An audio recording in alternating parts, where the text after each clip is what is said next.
Ça y est, on est en train d'arriver à Chefchaouen. Je te dis que ça grimpe pour monter en bus. Hein. On est monté en seconde, on est monté en deuxième parce que ça fait vraiment des gros coups de cul pour monter. Mais bon, c'est un village de montagne en même temps. Hein. Donc, si tu veux venir ici, il faut grimper la montagne. Ouais.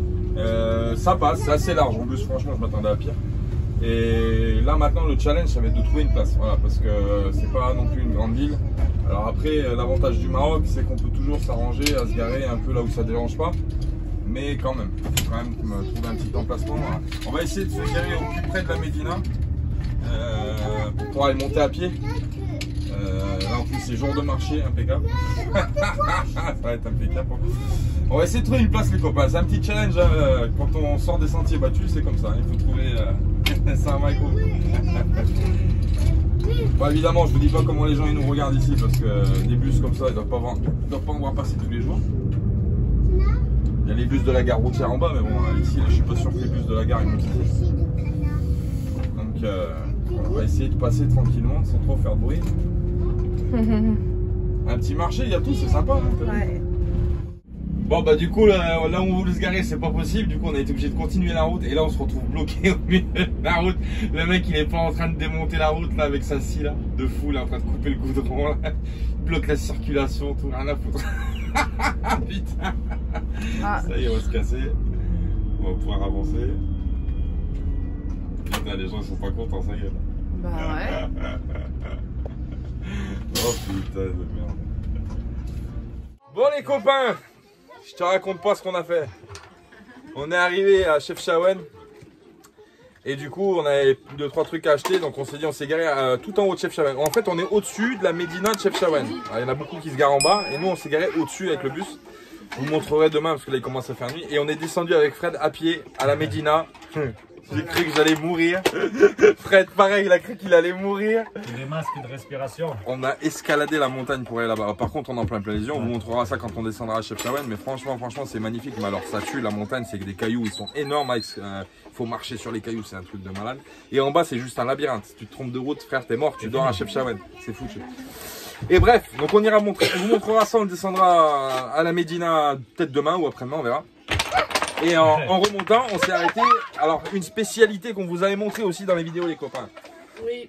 On vous avait montré ça à Gadir. Ça s'appelle Sponge. Oui, c'est les beignets marocains. Et en montant, il y en avait un. Et j'ai dit à Fred, attends, ma minette, elle aime bien ça. Donc on va lui ramener. Et du coup, on lui a pris des petits beignets comme ça. Ça, c'est juste délicieux. Si vous goûtez aussi, c'est pareil. Hein. Si vous venez au Maroc, goûtez, demandez Sponge. Et vous allez demander Sponge. Chez qui? Je vous le donne en mille. Chez Moule. Hanout. Non, chez Moule Sponge, mon cousin. Bah oui, c'est comme ça. Bon, on vous fait des bisous les copains, on vous dit à demain ou après-demain pour la suite de l'aventure de Chefchaouen dans les montagnes, dans la chaîne du Rif. Oui, c'est comme ça. On vous fait des bisous les copains, à plus tard, ciao. Bisous, bisous. Bon, on est en train de faire à manger les copains. Oui, ce soir, dans les hauteurs de montagne, on s'est dit, il faut un plat qui tient au ventre. Oui, c'est ça. Ressenti 3 degrés, si tu veux. Alors oui, je sais, pour le Maroc, c'est pas vendeur. Tout le monde croit que le Maroc, il fait tout le temps chaud, mais non. Il y a des endroits, ça caille. On est dans le montagne, dans le sud encore, ça va, c'est bon. Dans le sud, ça va, il fait 20 degrés la journée, mais là... On a 3 degrés, on a 4 degrés ressenti 3, donc ça va. Bon, il y a de la neige sur la hauteur, comme vous avez vu. Donc ce soir, on s'est dit, on va faire un petit plat qui tient au ventre. Et ma minette, elle va vous expliquer qu'est-ce qu'elle a fait ce soir. Ah, tu veux de l'eau? Ouais. Alors, on a fait un tagine, douaise, avec des patates, hop, et des carottes. Et on a fait le poulet. Vous vous rappelez qu'on a acheté l'autre fois chez Moulgège. Voilà, on a fait le poulet. Et là, donc je fais le poulet. Et avec le poulet, quand vous achetez le poulet, il y a les abats. Voilà, donc je ne vais pas le montrer à la caméra, mais il y a les abats. Et moi, j'aime bien, quand je fais le poulet comme ça, je prends les abats, je les coupe en petits morceaux. Je récupère du fond de sauce du poulet dans lequel il a cuit, avec toutes les épices, les olives, l'ail, etc. Et je fais cuire mes abats de poulet dedans. Et je mets ça à côté, c'est une petite sauce. Je kiffe parce que je trempe avec mon pain, c'est juste super bon, c'est magnifique. Je vous montrerai ça les copains. Je vais le faire juste après là. J'attends que mon poulet cuise un petit peu dans ma casserole qui est là-bas. Et après je vous montrerai comment je fais, etc. Et je vous montrerai à la fin, c'est super bon. Alors je sais qu'en France, quand on achète du poulet, il n'y a pas toujours les abats, ou alors il faut les demander chez le boucher. Des fois il y en a qui en vendent. Mais moi j'aime bien ça, ces petites sauces, c'est juste magnifique. J'ai découvert ça il y a un petit moment. Et du coup maintenant quand j'achète mon poulet, je fais mes petits abats à côté. C'est magnifique. Voilà les copains, on va manger avec la Toons Family. On va prendre des forces parce que demain, on va visiter Chefchaouen, les copains. Oui, on vous emmène dans la ville bleue, la fameuse ville bleue marocaine. On vous expliquera tout. On essaiera de tout vous montrer, on essaiera de tout vous expliquer. Et puis en espérant que ça vous plaise. Mais c'est vrai que c'est un lieu qui est quand même assez touristique ici au Maroc et qui vaut quand même le détour. Je ne serais pas passé à côté de Chef Shawan sans m'arrêter. Voilà les copains. Bon, ça sent bon comme d'habitude dans la maison. Eh oui. Donc on attend, on va manger, on va vous montrer ça les copains comme d'habitude. Vous mangez presque avec nous, c'est comme ça, bah oui, c'est comme ça, tu sais comment ça marche. Comme disait l'autre fois Christine dans un commentaire, d'ailleurs Christine on te fait un coucou et on embrasse ton papa aussi. Et Christine me disait dans un commentaire, à chaque fois que je regarde une vidéo de la Mafia Nomade maintenant, je prépare un encas à côté de la télévision. Oui, parce que à chaque fois qu'elle nous regarde, ça lui donne envie de manger. Donc du coup elle mange un petit morceau en nous regardant. Oui. Alors tu peux faire pareil, prépare un petit encas. Comme ça, si jamais ça te donne faim, tu manges mon copain. Bah oui, c'est comme ça. On vous fait des bisous, on vous dit à plus tard. Ciao. Bisous. Le poulet, je le sors. Moi, ce que j'aime dans le poulet, c'est ça, c'est le coup. La viande, elle est trop bonne du coup. Elle est tendre et tout, c'est un truc de fou. Donc là, je sors tous mes morceaux de poulet. Et après, je vais venir y mettre mes abats. Avec la sauce, avec le fond de sauce, là, qui est juste... Le fond de sauce, attends, je vais fumer le fond de sauce. Je vais couper mes abats, je vais la rajouter. Je vais refaire cuire les abats à l'intérieur. Miam, ça sent bon. Hop. Et là, je kiffe. Là, je kiffe. Là, je kiffe ma vie. Tu vois, là, les abats comme ça, là, je les coupe en petits morceaux comme ça et je les fais cuire dans le fond de sauce. Et ça, c'est juste magnifique. Hein. Ça, franchement, c'est super bon. Fond de sauce, on a mis... Ah oui, j'ai mis un peu de cannelle. Alors, il y a un peu de cannelle, il y a un peu de... Il y a un peu de cannelle, il y a un peu de... Comment ça s'appelle? Un peu de paprika, un peu de cumin pour la sauce. Et après, on a mis un peu de sel, de poivre, hein, voilà, tranquille. Et là, hop, couper mes abats comme ça, tac, tac, tac. Et là, ça, je vais le récupérer et je vais le mettre dans mon fond de sauce. Tac. J'espère que vous n'êtes pas sensibles, hein, les jeunes. Après, c'est de la cuisine. Je suis pas trop fan des abats, mais... Et là, on va refaire chauffer le fond de sauce. Hop, mon cousin, avec un peu du feu fort. Et on va faire cuire les abats à l'intérieur. Et on aura notre sauce. Nickel. Et ça, c'est une tuerie, les copains. Allez, je vous montre ça quand c'est cuit, les copains. Bon, les copains, la petite sauce. Oula, mais je tremble, moi, qu'est-ce qui m'arrive? La petite sauce est prête, c'est terminé. Donc voilà à quoi ça ressemble. Les abats à l'intérieur de la petite sauce du poulet, ça a bien réduit. C'est magnifique, c'est brillant, c'est beau. Les petites zitoune, c'est vraiment magnifique. Alors, moi, j'aime bien, c'est ça. Je prends un petit morceau de pain comme ça. Paf, paf, paf, paf, paf. Je le trempe dans la sauce comme ça, avec un petit morceau d'abat. Et après, attention. Bon. C'est une tuerie, frère. Voilà, c'est super bon. Voilà, donc du coup, on va manger ça avec le poulet, avec le doigt, les copains. On vous souhaite bon appétit, on vous aime, on vous embrasse. Prenez soin de vous et à plus tard, les copains. Oui, c'est comme ça. Salut, salut. Salut les cousins. Buongiorno. Bon, on est toujours à Chef Shawan. On est en train de chercher, Fred, il a un truc bizarre qui lui arrive. Même qui peut être dangereux en fait, c'est parce qu'il a son Telma, son ralentisseur électrique, qui des fois il marche et des fois il marche pas. Alors du coup c'est assez handicapant parce que quand il prend la route et qu'il y a des descentes, là on est un peu dans les montagnes, donc il commence à rouler et tout, le Telma marche pas, et tout au frein au pied, ça peut vite faire chauffer les freins et c'est pas super confortable pour conduire. Du coup on essaye de savoir, on sait que ça vient 99% que c'est un problème électrique, parce que s'il marche et qu'il ne marche pas, c'est qu'il y a un problème de connectique. S'il ne marchait pas le Telma, il ne marchait pas, ben, il ne marcherait jamais. Donc on est en train de chercher, on est en train de faire le circuit du Telma pour voir où c'est que ça déconne. Là on vient de coupler avec la pédale de frein le Telma, pour ceux qui connaissent, il y a un bouton qui couple le Telma avec le pied, le frein à pied. Il fonctionne et la manette ne fonctionnait pas toute seule, la manette des 4 plots ne fonctionnait pas. On l'a démonté l'autre fois, la manette des 4 plots, les lamelles avaient l'air d'être propres. Donc là on va faire le circuit du Telma pour essayer de trouver la solution parce que c'est quand même vachement emmerdant.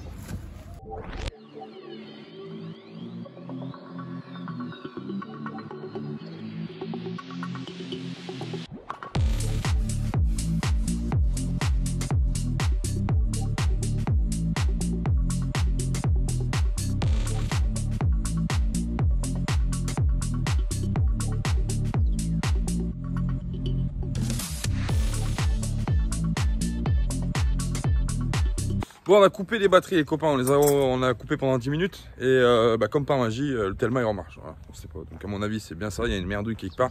On a nettoyé le capteur sous le potentiomètre de la pédale de frein quand il est couplé. On a regardé, on a vérifié les relais.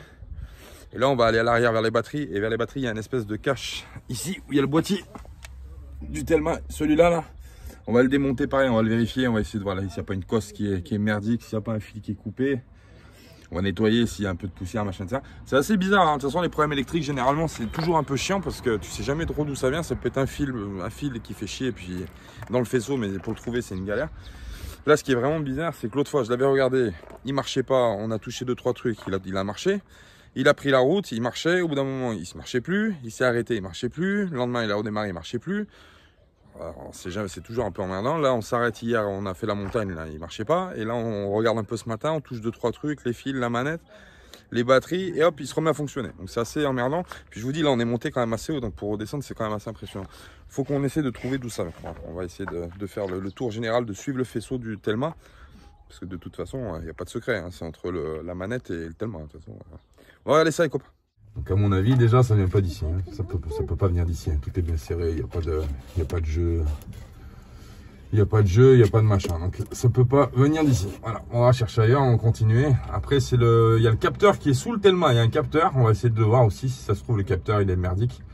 On va aller voir si c'est de sa faute ou pas, les copains. Allez, on continue l'investigation. Bon, bah, on verra pour le Telma à Fred. Du coup, on verra si ça marche quand on repart. On fera un petit essai sur route avant de prendre la route, avant de descendre la montagne. Parce que c'est vrai que c'est plus prudent. Là, je viens d'aller charger en eau. On est dans les montagnes, donc il y a de l'eau de source qui coule. C'est de l'eau de la montagne de Chefchaouen. Donc du coup, on vient de remplir un bidon de 8 litres d'eau de source, là. Impeccable. On va le mettre dans le bus. On a vu les gamins qui buvaient et puis on leur a demandé si l'eau était potable. Et puis bon, ici c'est l'eau qui coule de la montagne qui est derrière moi. Donc si tu veux, il n'y a pas trop de risques. Ouais, copains. Bon bah allez. On va voir ce qu'on va faire. On va rentrer dans le bus. Attention! Qu'est-ce qu'il fait là-bas? J'ai pris 8 litres, ma minette. 8 litres de Sidi Ali. Impeccable. Alors, ça, c'est de l'eau de source, mon cousin. Tu peux y aller, c'est de la bonne. Et en plus, elle est fraîche quand elle sort de la roche. C'est impeccable. Bon, qu'est-ce qu'on va faire aujourd'hui, ma minette? Bah là, je préparais des petites. On va aller au parc. Et après, on va aller au parc pour les enfants. Il y a un parc pour les enfants qui est juste de l'autre côté de la route. Si vous venez sur Chefchaouen, je vous donne le tuyau. Il y a des parcs Fortnite qui existent sur Chefchaouen, mais c'est en pleine ville. C'est dans la nouvelle ville qui est en bas de Chefchaouen. Dans la vieille Médina, on peut pas se garer hein, avec le véhicule, mais en bas, dans la nouvelle ville de Chefchaouen, il y a des parcs Fortnite, mais c'est pas super bien. Du coup, faut monter. Vous montez au-dessus de Chefchaouen, au-dessus de la vieille Médina de Chefchaouen, sur les hauteurs, juste à côté du camping de Chefchaouen. Et juste à côté du camping, il y a le centre écologique et il y a un grand parking là où on est garé. Et on est juste au-dessus de la vieille Médina et on descend par les montagnes. Mais ça, vous le verrez quand vous viendrez avec nous, les copains, visiter la Médina de Chefchaouen. Miam. Qu'est-ce que tu nous prépares de bon, mon chéri? Aujourd'hui, on va faire un petit taboulé. Un vrai taboulé. Il me manquera juste la menthe que j'ai pas, mais que je pourrais trouver. Mais je sais pas si... Vu qu'on est garé sur hauteur de Chefchaouen, ça va être un peu galère là, de partir à pied pour aller chercher que de la menthe. Mais on le refera, bon, c'est pas grave. On a mis quoi? On a mis des tomates, on a mis du poivron jaune, on a mis de l'oignon. Il me reste du poulet d'hier, on va dépioter le poulet, on va le mettre dans le taboulé. Et puis la semoule, bien entendu, qu'on a fait cuire, qui est là-bas. Et puis en assaisonnement, huile d'olive, citron, sumac, épice incontournable du Moyen-Orient qu'on avait acheté en Turquie. En Turquie, on avait trouvé du sumac, donc j'en avais ramené 1 kilo. Sumac beaucoup utilisé en Israël, que j'oublie personne, sinon je vais me faire tirer. Au Liban, ouais. Au Liban, en Jordanie, en Palestine, etc. C'est une épice qui est très très utilisée, le sumac. Il l'utilise dans toutes les salades que vous mangez. Il y a du sumac dedans. Sumac, c'est ça, je vais vous montrer. Je vous l'avais montré déjà, mais voilà. Sumac, c'est cette épice-là. C'est cette épice-là. Si on fera le point. Je vais voir si on peut. Est-ce que ça va faire le point? Attends, mais fais voir, regarde, on va faire mieux. Voilà. Le sumac, c'est ça. Alors c'est un peu citronné, on va dire aussi. Ouais, c'est un mélange de, c'est une épice qui est, il y a un goût de citron, un petit goût de vinaigre, et c'est issu d'une plante. Hein. C'est issu d'une plante, c'est super bon. C'est ouais, un petit peu vinaigré, un petit peu citronné, c'est super bon. Et ça, je vous dis, dans toutes les salades au Moyen-Orient, ils mettent du sumac. En Turquie, beaucoup de sumac, et tous les pays du Moyen-Orient. Donc ça, j'en avais acheté moi en Turquie, j'en avais ramené 1 kilo. Et là, on l'utilise donc pour le taboulet, c'est super bon. Ouais. J'ai hâte de goûter. Allez, je vais dépioter mon poulet, il me reste. Et puis on va le foutre dans le taboulet. Il n'y a pas de gâchis chez la mafia nomade, tu vois. Pas de gaspillage. Il n'y a que de la récup. On ne gaspille pas, nous. Faut pas gaspiller la nourriture. C'est pas bien. Il y a des gens qui ne mangent pas à leur faim. Donc nous, on récupère tout, tu vois. Je vais t'y faire des petites lamelles, des petits carrés bien, des petits carrés comme ça, bien fins, pour que ça passe dans le taboulé. Ça va mon copain. Tu sais pas où manger, viens manger chez la Mafia Nomade. Hop, regarde, c'est beau ça. Tac, voilà, impeccable. Et on est au pied de la montagne de Chefchaouen. Et franchement, c'est super agréable de cuisiner là dans ce cadre de vie. Hein. T'as les montagnes qui sont juste là en haut là. C'est juste magnifique. Hein. Et en plus, il fait un très grand soleil aujourd'hui, donc c'est super agréable. On va descendre à la Médina, on va vous montrer un petit peu. Vous allez voir un petit peu comme c'est magnifique. Si vous passez, je le répète, si vous passez sur Chefchaouen, c'est un peu un lieu un peu incontournable du tourisme marocain. Il faut vraiment venir à Chefchaouen, faites l'effort de monter à Chefchaouen, c'est très beau. C'est très très beau. Et puis depuis quelques années, heureusement pour les habitants du coin, mais malheureusement pour les gens qui veulent découvrir des lieux un petit peu vierges, c'est devenu très touristique Chefchaouen depuis une quinzaine d'années. Donc du coup, c'est vrai que maintenant, quand on arrive avec un véhicule immatriculé à l'étranger, ils vous voient y arriver direct les mecs. Ouais. Mais toujours avec la bienveillance et... Oui, bien sûr. Voilà. J'ai faim là, tu me donnes là. Ah mais attends, Maminette, tiens, regarde. Ah, ça c'est pas pour toi, c'est pour Maminette. Hop, dans la bouche, direct. T'as vu, je la nourris à la main, comme les petits oiseaux, quand ils sont blessés. Voilà les copains. Petit taboulé, t'en mets au soleil, Maminette. Boum. Regarde. Donc le sumac, c'est ce qu'il y a dessus. Hein. Sumac, c'est l'épice qu'on met dessus. Voilà. Donc on va se régaler. Hein. Moi, ça sent trop bon. Ça sent bon. Ouais. Oui, allez, c'est parti, on va manger les copains. On vous souhaite un bon appétit, on vous aime. On fait des gros bisous. Et vive le taboulé. Bisous. Coucou les copains. Salut. Ça y est, on va partir à la visite de Chefchaouen les copains. On vous emmène, on est en train de fermer les bus. Et on va prendre le petit chemin caouteux. Donc nous, vous vous rappelez, on est garé en hauteur de Chefchaouen. Donc du coup, la Médina est juste en dessous de nous. Il faut passer là par les petits chemins. Et on vous emmène et on va arriver par en haut, par le dessus de la ville. Et on vous montre ça tout de suite les copains. Chefchaouen vient de la contraction berbère Chouf Achaouen, littéralement le village où on voit les cornes.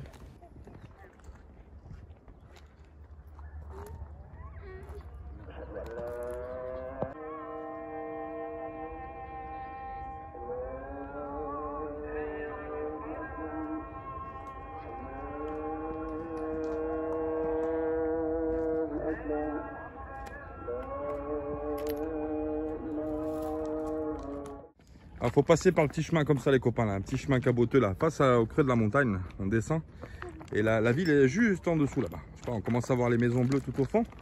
Donc là on a pris le petit raccourci là qu'on nous a montré hier, hein. On va passer par là. On va être vigilant parce qu'il y a des gros cailloux. Alors le pire c'est la remontée, hein. La remontée hier on est remonté avec Fred, on était morts. On soufflait comme des bœufs. On va descendre, on va vous emmener et puis on vous montre l'entrée de la Médina là, juste là-bas dès qu'il y a la petite porte. Vous verrez, il y a la Médina, il y a l'entrée. Et là, quand on rentre dans cette porte, eh ben, on rentre dans un autre monde, tout simplement.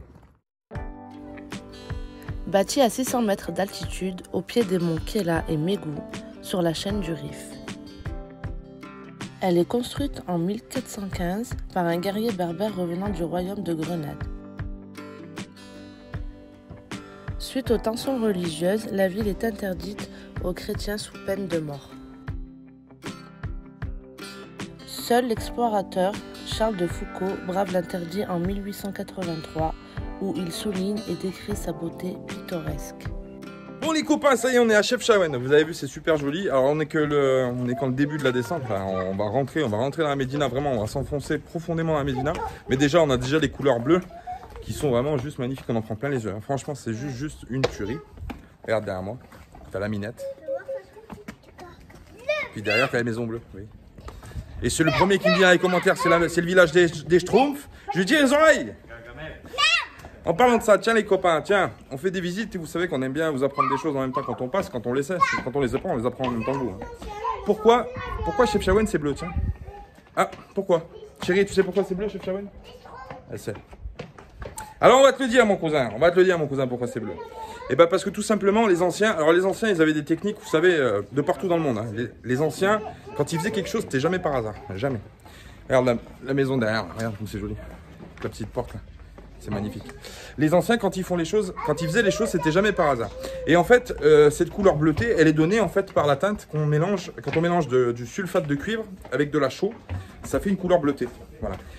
Et pourquoi ils peignaient les maisons en bleu? Eh ben pour deux raisons. La première, c'est parce que le bleu indigo, ça reflète la lumière du soleil, donc ça isole les maisons, c'est-à-dire le soleil, la chaleur part à l'extérieur, parce que du coup, ça reflète sur la couleur bleue.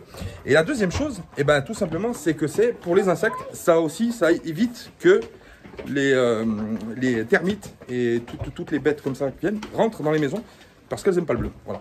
Et la couleur indigo, en fait, elle vient de là. Et c'est le même indigo que j'ai pour. C'est la même couleur, exactement la même. Et c'est une teinte qui ici, bah, c'est ancestral. Hein. C'est eux qui en avaient le secret. Et voilà pourquoi ici c'est bleu et que tout le village est bleu en entier. Voilà les copains. Maintenant on va finir, on va rentrer dans la Médina. Là on rentre dans du sérieux. Il y a tous les magasins, etc. On va vous faire un tour. On va essayer de faire un tour complet de la ville. Et puis on va essayer de vous montrer des belles choses. Voilà les copains, à tout à l'heure, des bisous.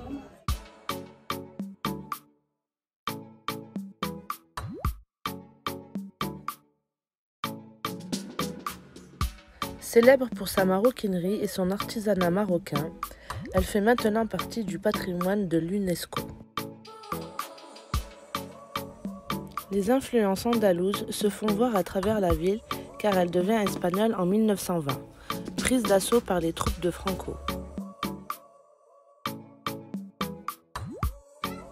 La ville ne fut rétrocédée au Maroc en 1956.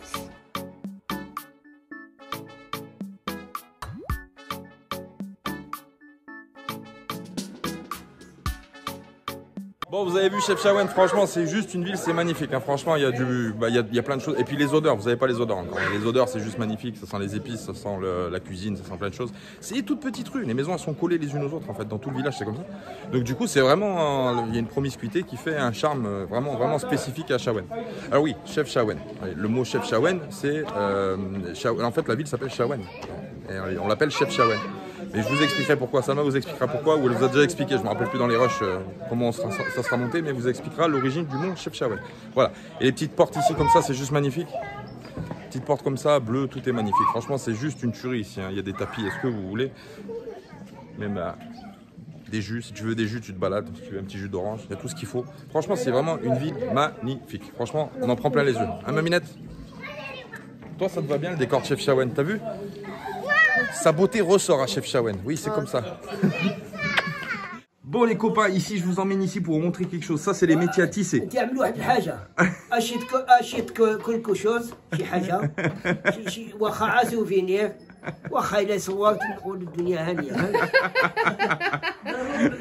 Ouais, il a dit achète quelque chose comme ça te fera un souvenir.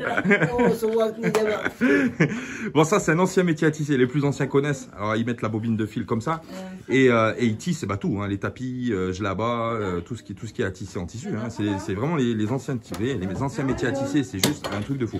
Et la petite, et franchement, un regard spécial pour le travail qu'il fait ce monsieur parce qu'en plus il est malvoyant. Et franchement, il fait tout avec les doigts.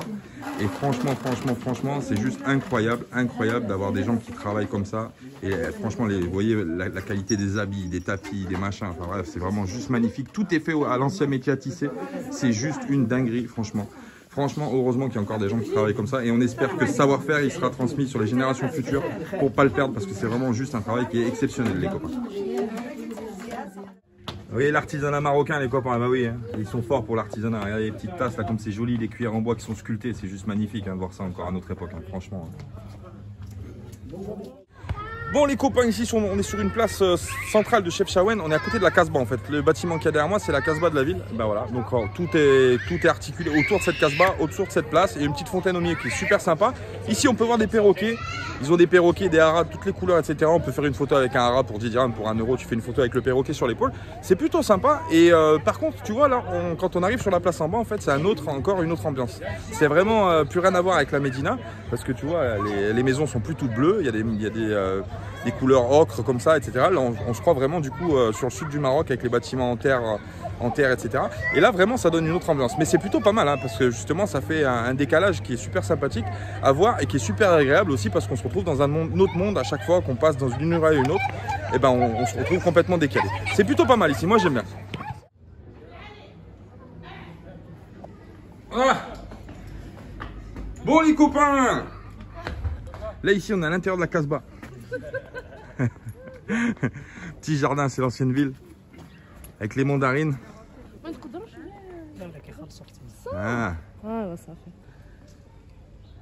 Bon, la visite elle est payante du coup. C'est ça? Et c'est comme ça. Bon, on va pas payer pour faire la visite de la Casbah, mais par contre ouais, vous avez les images quand même. Le début de l'entrée. Alors c'est un petit jardin, c'est tout arboré comme ça, c'est vraiment magnifique. Mais de toute façon, des Casbahs, vous en verrez beaucoup au Maroc. On va vous emmener parce qu'il y en a plein de partout dans toutes les vieilles villes. Hein. Il y a des Casbahs, donc on vous montrera. On avait fait celle de Taroudan d'ailleurs quand on y avait été. On vous avait filmé la Casbah de Taroudan. Mais on en fera d'autres. Hein. De toute façon, vous verrez. On est au Maroc pour un petit moment, donc on va pouvoir vous filmer pas mal de jolies choses. Bon, les copains, bon, on va continuer. C'est parti. On va prendre cette route. C'est un labyrinthe à faire. Mais t'inquiète pas, on va trouver notre chemin.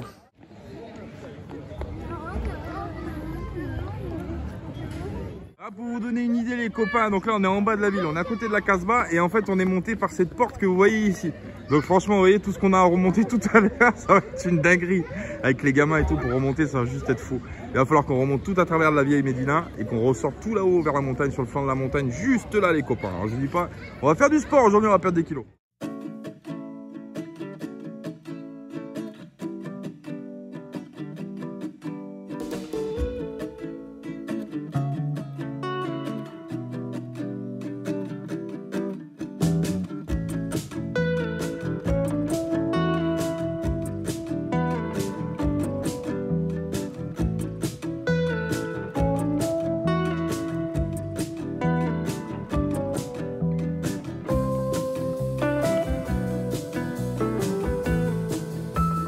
On a même trouvé du bois, chef Chawen, mon cousin, pour le bus. Bah regarde, on va tout... Eh Fred, t'es chaud là? On remonte tout là-haut dans le bus? Là-haut dans la montagne? Ça passe. On va descendre le chercher avec le bus. Ça passe. Bon, vous avez vu, hein, franchement, c'est magnifique. C'est juste une dinguerie. Hein. Je vous encourage encore une fois à venir à Chef Chawen si vous venez. Dans le secteur, venez visiter Chef Chawen. C'est vraiment magnifique. Bon les copains, ça aussi c'est une spécificité du Maroc. Oui, les fruits secs, les cacahuètes. Il y a plein de trucs à manger et ça sent bon parce que c'est torréfié tout de suite dans la rue. Donc vous allez tout de suite à la petite guérite là. Et puis voilà, vous achetez vos cacahuètes. Et on va goûter ça, on va vous montrer. Ah c'est des chichis, hein, vous connaissez ça. Hein. C'est bon maminette, fais voir. Hop. Ils sont chauds. Ils sont tout chauds, fais voir. Ouais. Et voilà, c'est des petits chichis comme ça. Fais-moi un. À prendre la photo quand tu t'apportes. Hop. Impeccable, regarde. Ah ouais. C'est magnifique. Et ça c'est super bon. Et elles sont toutes chaudes, elles viennent d'être faites. Donc c'est vraiment magnifique ça aussi, ça fait partie des odeurs que vous avez dans les villes marocaines et vous pouvez vous arrêter, prendre un truc, machin. Bon, c'est super bon et puis c'est super sympa.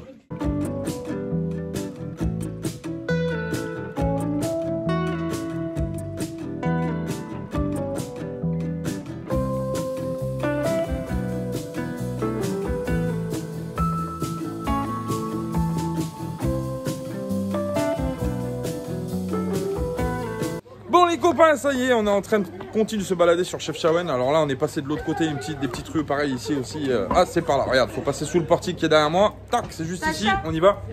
Alors effectivement, il y a plein de choses à voir à Chef Chawen. Là, nous, avec les enfants, c'est vrai que des fois, c'est un peu compliqué. Là, ils commencent à tirer la patte, donc du coup, on est en train d'abréger la promenade. Par contre, on a une chance. On voit beaucoup de photos, de vidéos de Chef Chawen. Le jour avec le soleil là, et c'est vrai qu'à la tombée de la nuit c'est un autre charme aussi, c'est aussi joli. Les lumières sont en train de s'éclairer, la nuit est en train de tomber tout doucement et franchement ça donne une autre dimension aussi à la ville de Chef Chawen, surtout quand t'es dans les petites ruelles etc. C'est vraiment sympathique comme vous avez pu le voir. Là on a acheté des beignets chez Moule Friends encore. Bah oui mon copain, tu sais bien ici on fait que manger. Donc on a acheté des beignets, on va aller faire 2-3 courses machin et puis après on remontera au bus. Alors là on va se retaper l'ascension à travers les montagnes. Ça va être ouais, ça va être chaud comme elle dit Salma, c'est chaud. Voilà les copains. Bon, on continue la petite visite, s'il y a quelque chose à vous montrer, on vous le montre les copains comme d'habitude. Et puis on est heureux de vous partager ce moment à Chef Chawen. Oui, c'est ça.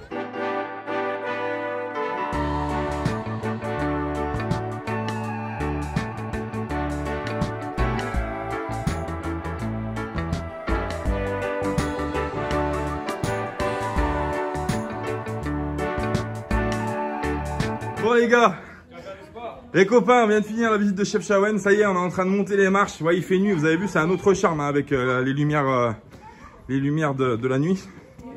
C'est un autre charme, je vous dis, ça fait monter hein, les escaliers, franchement. Je regarde, ça monte comme ça jusqu'en haut, franchement, ça fait grimper. Mais bon, ça va Zaina? Ouais, Zaina, ça va pas. Bon les copains, on a fini, on va remonter au bus tranquillement. Et puis on va faire à manger, on va boire un coup aussi. boire un coup. Demain, on verra ce qu'on fait. Demain, normalement, on va rester ici aussi à Chef Shawen. Et puis, oh la porte, enfin. Ouh. Et puis après, on descendra. On commencera à prendre la descente direction Meknès, les copains. Oui, c'est comme ça. Vous venez avec nous, hein, de toute façon. On vous fait des gros bisous. Bisous, bisous. On espère que ça vous aura plu, bien entendu. Et là, je vais essayer de vous filmer, normalement, si tout va bien, le coucher du soleil derrière la montagne.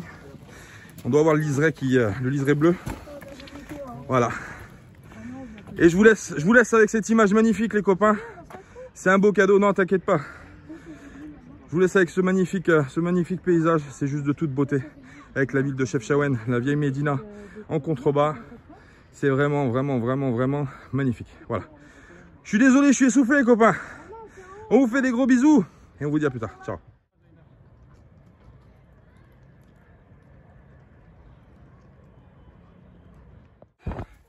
Ouais, les copains, je vous mets la caméra pour que vous vous rendiez compte le chemin de fou qu'on est en train de passer.